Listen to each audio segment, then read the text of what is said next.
Haleluya, puji Tuhan, salam sejahtera bagi kita semua Bapak Ibu, keluarga besar GPDI El Shaddai Magelang. Kita bersyukur, bersuka cita, mari kita menyambut firman Tuhan hari ini. Kita akan membuka Alkitab, Bapak Ibu yang ada di rumah dapat menyimak dan memperhatikan dalam pembacaan kita Yohanes pasal 2 ayat 1 sampai ayat yang ke-7. Demikianlah bunyi firman Tuhan. Perkawinan di Kana. Pada hari ketiga ada perkawinan di Kana yang di Galilea dan ibu Yesus ada di situ. Yesus dan murid-muridnya diundang juga ke perkawinan itu.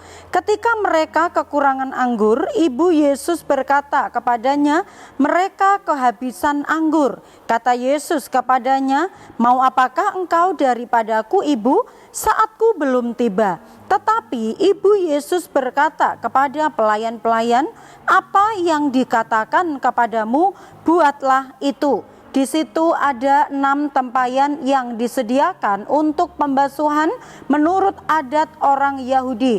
Masing-masing isinya 2-3 buyung.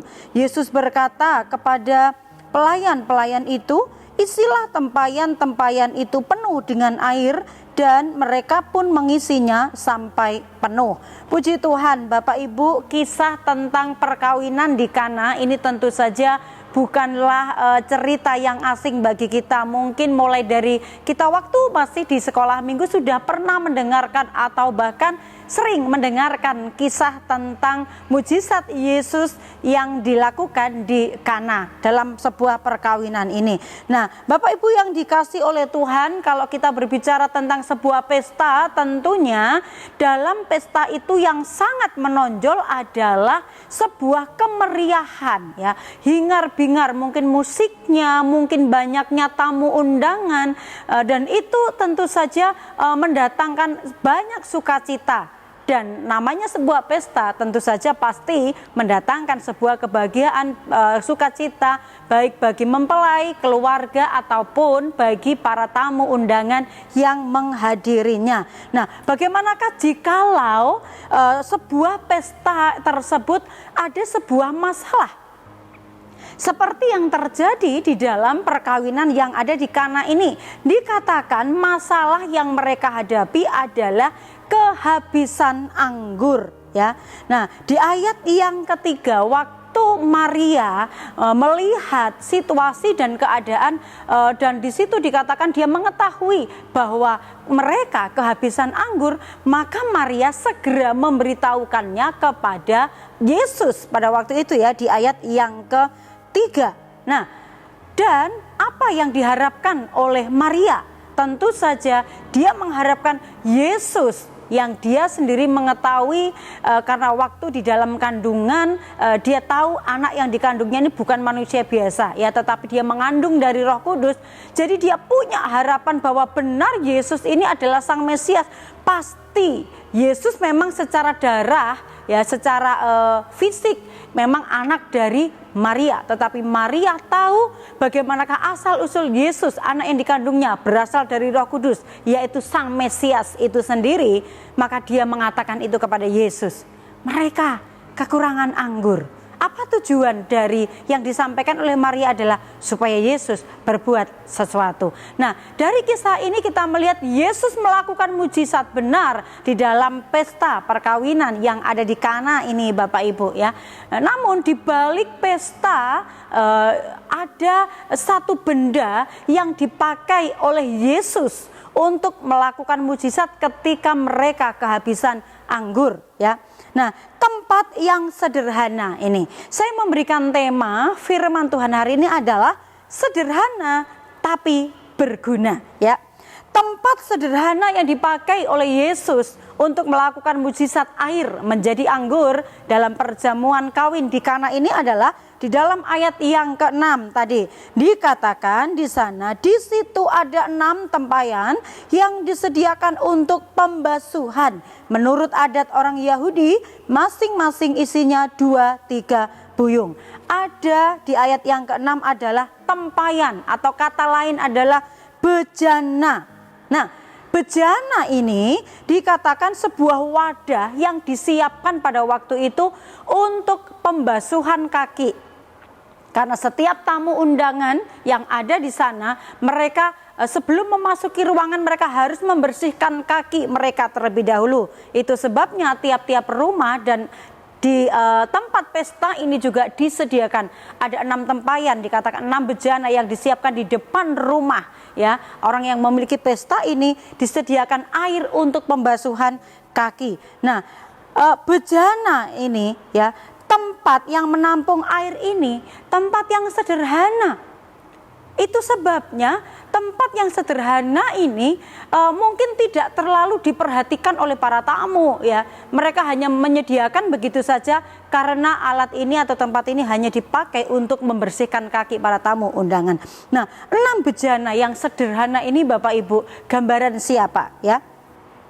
Angka 6 ini adalah angka manusia, di mana manusia diciptakan pada hari yang ke-6 ya. Nah, itu tertulis di dalam Kejadian 1 ayat yang ke-26.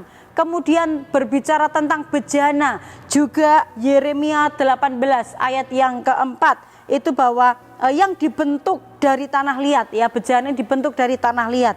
Dalam Kejadian 2 ayat yang ke-7, manusia itu dibentuk dari tanah liat. Nah, Bapak Ibu, gambaran bejana ini adalah merupakan gambaran tentang diri kita manusia yang dibuat, yang diciptakan, yang dibentuk dari tanah liat. Nah, itu sebabnya kalau kita melihat berbicara tentang tanah liat ini, tempatnya ada di bawah, diinjak-injak orang ya, tidak terpandang, tidak akan dipakai kalau tidak ada yang mengambilnya dipakai untuk sesuatu. Nah, tetapi kalau kita melihat menariknya atau sebuah kebanggaannya apa Bapak Ibu? Tuhan memilih kita yang hanya tanah liat ini untuk dijadikan alatnya yang mulia dan berguna. Bejana-bejana tadi tidak terlalu terpandang, hanya terbuat dari tanah liat dan dipakai hanya untuk menampung air, dikatakan di situ ya, hanya untuk menyediakan. Tetapi kalau kita melihat manusia mungkin hanya berpikir hanya tentang kita, sangat sederhana, mungkin tidak terpandang. Tetapi kalau kita melihat dalam pembacaan ini, Tuhan memilih tanah liat itu tadi ya. Tempayan-tempayan atau bejana-bejana tanah liat tadi diambil oleh Tuhan, dipakai oleh Tuhan untuk menjadi alatnya yang berguna. Luar biasa. 1 Petrus 2 ayat yang ke-9. Tetapi kamulah bangsa yang terpilih, imamat yang rajani, bangsa yang kudus, umat kepunyaan Allah sendiri, supaya kamu memberitakan perbuatan-perbuatan yang besar dari Dia. Sederhana tetapi dipakai Tuhan, berguna untuk memberitakan sesuatu yang lebih besar, yang terbesar, yang dahsyat dan ajaib tentang siapa? Tentang perbuatannya Tuhan. Betapa kita bangga memiliki Allah seperti Tuhan. Betapa kita bangga dipilih oleh Tuhan sendiri, oleh Raja di atas segala raja. Oleh sebab itu mungkin kita direndahkan, dipandang rendah oleh orang-orang di sekitar kita, oleh manusia, dengan ucapan-ucapan yang melemahkan kita, dengan ucapan-ucapan yang merendahkan kita. Tetapi kalau kita belajar, justru Tuhan tidak pernah merendahkan kita, tetapi selalu mengangkat kita. Karena kita sebenarnya adalah orang yang tinggal dalam kegelapan, tinggal dalam lumpur dosa, tapi Tuhan mengangkat kita. Kita hanya tanah liat, tapi Tuhan menciptakan kita, mempergunakan kita, memakai kita untuk menjadi alat yang berguna. Karena itu Bapak Ibu yang dikasihi Tuhan, jangan terpengaruh oleh perkataan-perkataan manusia yang melemahkan engkau. Kita hidup bukan dari perkataan orang, tetapi kita hidup dari perkataan-perkataan Tuhan. Karena kata Tuhan, kita adalah manusia, kita dikasihi Tuhan, makhluk mulia, dan Tuhan sangat mengasihi kita. Kita yang mungkin dianggap sederhana, tidak setenar seperti yang menjadi harapan dunia, seperti yang diharapkan oleh manusia. Tetapi kalau kita lihat justru Tuhan memakai orang-orang yang sederhana, orang-orang yang dianggap lemah, orang-orang yang dianggap mungkin kecil oleh dunia ini, tapi Tuhan pakai dengan luar biasa. Kita lihat 1 Korintus 1 ayat 27-28, firman Tuhan berkata, tetapi apa yang bodoh bagi dunia dipilih Allah untuk memalukan orang-orang yang berhikmat. Dan apa yang lemah bagi dunia dipilih Allah untuk memalukan apa yang kuat. Dan apa yang tidak terpandang dan yang hina bagi dunia dipilih Allah. Bahkan apa yang tidak berarti dipilih Allah untuk meniadakan apa yang berarti. Haleluya. Kita mungkin menurut pemandangan dunia orang biasa, orang yang sederhana. Bahkan mungkin kita sendiri menilai, wah saya bukan orang hebat, saya bukan orang besar ya mungkin. Tetapi ingat saudara, Tuhan menciptakan begitu berharganya kita. Dan Allah sangat mengasihi kita. Karena apa? Waktu Tuhan menciptakan kita, membentuk kita dari tanah liat. Itu adalah karena Tuhan punya tujuan yang besar. Yaitu apa? Memberitakan, menceritakan perkara-perkara ajaibnya Tuhan melalui hidup kita. Yang mungkin kita bisa mengatakan sederhana karena kita terbuat dari tanah liat. Tanah liat ini bahan yang sangat sederhana, di mana-mana ada ya Bapak Ibu. Tetapi kita lihat dipakai Tuhan untuk perkara yang luar biasa. Ya, itulah hidup kita. Lalu kalau kita berbicara kita adalah orang yang dari bahan yang sederhana, tetapi dipakai untuk alatnya Tuhan yang berguna yang luar biasa. Di mana Tuhan pemakai kita? Ya, di mana kita menjadi alat-alat yang berguna itu Bapak Ibu.